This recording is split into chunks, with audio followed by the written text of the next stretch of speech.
Hey, Marcus watching MTC Media. So look, I don't know for the Knicks and for Thibs in the front office, what's the pressure on the Boston series?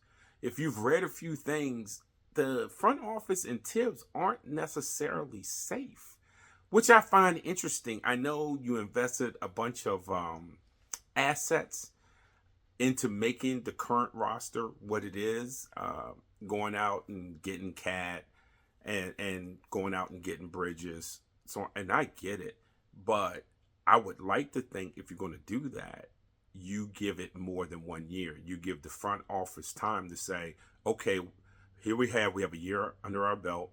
This is what it looks like. This is where we are, cap wise, what we can do, what we can't do, and let's fill one of our giant needs, literally and figuratively, and we need to get another big man in here, along with Robinson, who is often hurt. Mitchell was not a beacon of health.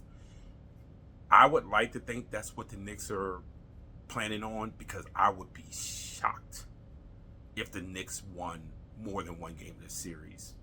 Maybe if the bounce goes right, a couple of bounces go right, they win two. But there's no reason for me to think that this is a 7-game series, and this is no reason for me to think that New York will win this series. I mean, I think most reasonable minds think this is going to be a Boston series.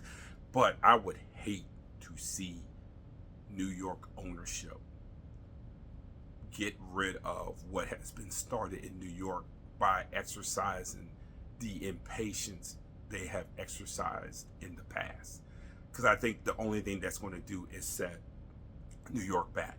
Thibs is not the issue. The front office is not. Leon Rose is not the issue.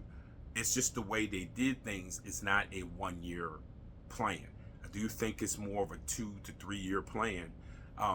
In the Eastern Conference, you would hope that no matter how this year ends, that next year you're at least in the Eastern Conference Finals. So whatever you add, and in 2 years, either you're back in the Eastern Conference Finals or you're in the NBA Finals, wherever that falls. But I don't think you can make that move after this year. So I hope there is no credibility to the rumors that if this series with the Celtics goes bad, that you could see changes.